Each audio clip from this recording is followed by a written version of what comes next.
it's complicated. It's not simple. Which actually brings on a funny conversation, because I've been reading and seeing what people are talking about this, and a lot of people, which I kind of have to disagree with them, they say, especially old developers, right? I've seen some comments from old developers that worked on Battlefield 3 and Battlefield 4.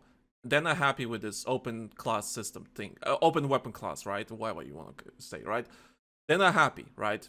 They're really like just shitting, like what they doing and everything, like, and even one of them even called some people shitheads because they think they get their own way. I'm like, okay, chill, boomer.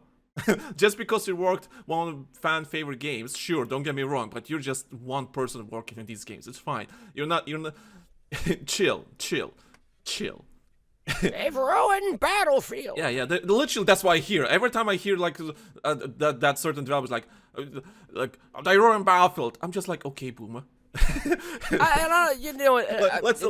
don't want to take that stance exactly, but I mean at the same time, I mean that's got to be that can't be an easy thing in order to sit and watch either as that developer. And I mean I'm just gonna say this right now because I don't want to seem like haha fuck you, times are changing, get with it. I mean that's not the thing. I mean that dude had to work so that we could be having this conversation right now. That's just the brass taxes and the truth of it at the end of the day. If that dude didn't have a job or that dude wasn't doing his job, we probably wouldn't be sitting here having this conversation. So that being said, I get where they're coming from on that angle. Because even me as a longtime player, I'm kind of like that as well. I mean, deep down inside, we all have that. They ruined Battlefield, and down in our hearts, let's not kid ourselves here. We all have that. That's where the joke came from. That's why the joke is still fucking prevalent to this day. But we've also said back in the day that the game has to be able to evolve and change and keep up with things and keep up with the times. And if it doesn't, it becomes stale and stagnant, and nobody wants it because nobody wants the same thing over and over again. Nobody wants to eat rice every day for dinner. Could you imagine that? Yeah, well, here's the thing. Yeah, like, listen, I love Battlefield 3. It's probably my favorite Battlefield. Battlefield 4 and Battlefield 3, they're fighting for the top spot, right? These games are my favorites, right? But let's be real, mechanically speaking and everything speaking, those games are ancient.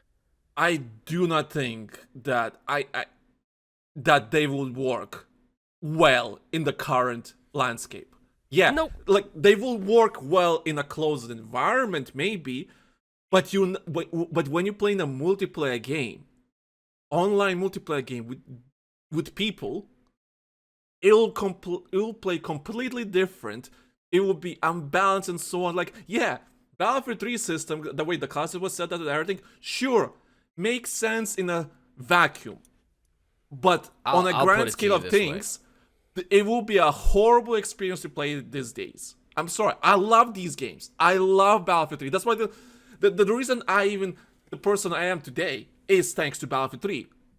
Just because, listen, even if you're a developer or a gamer or whatever, or just a fan of this franchise, that game changed my life. But that being said, I will not pretend that everything is perfect in there. Of course not. We have to smell the coffee and see what's happening in our world right now, in the real life, right? Nostalgia for us, it comes with getting older. Here's the other thing. Here's the thing. There is an entire generation, like I've pointed out many times, there is an entire generation of players out there who have never known what gaming was like in our day, what the original marketing models were like, what it was like in order to wait on DLC content and shit like that.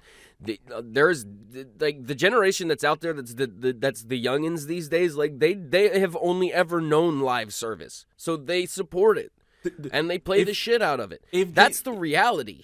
If they even try to bring premium back, might as well kill the game now. People wouldn't know what to fucking do with it. They'd lose their goddamn minds. But at the same time, you're fine with paying a subscription service.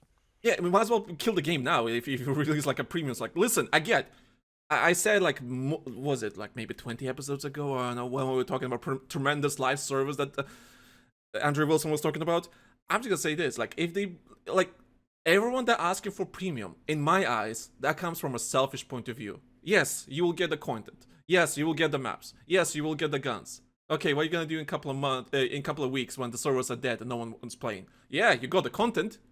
Congratulations. You pay for the content, enjoy with other 20 people that play in the servers, and they go back to vanilla servers. Like, there's like I get the idea behind it, but you have to understand the implications here. The reason we were asking to remove premium back in Battlefield 3 and Battlefield 4 because it split the player base. It was literally divvying the player base up, and it was killing servers. Yeah, it was It's not a lie. It's not a lie. We've been there. We hosted our servers ourselves and everything.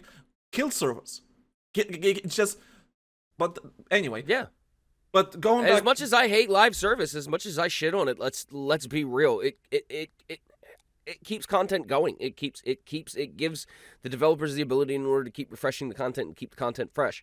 And it's a hard stand in order to be on that. I get it. And I mean, I feel like I'm pulling teeth just saying that myself because I hate defending this model. I hate this business model. But I mean, I do see the benefits of it in some degree. I mean, it's possible. There are some nuggets of diamond in that giant turd of shit. But that being said, I mean, the original way wasn't necessarily the best way either. It was very gatekeepy, and we didn't like it back then, and I don't like it now. I don't like the fact that it's okay. You either you pay an extra premium service and you get to go play in this pond, or you pay just the base tag and you go play in this pond. It should be everybody plays in the same pond. Just whether their swim trunks and their swimmies and their floaties and masks and snorkels should all be different. And the toys you use in order to play with which in the pool should be the different thing. And we've always agreed that. And the pools themselves, everybody should have access to every pool. Every pool. Yeah, because that gives everybody the options. You want to give players the options, give them the options.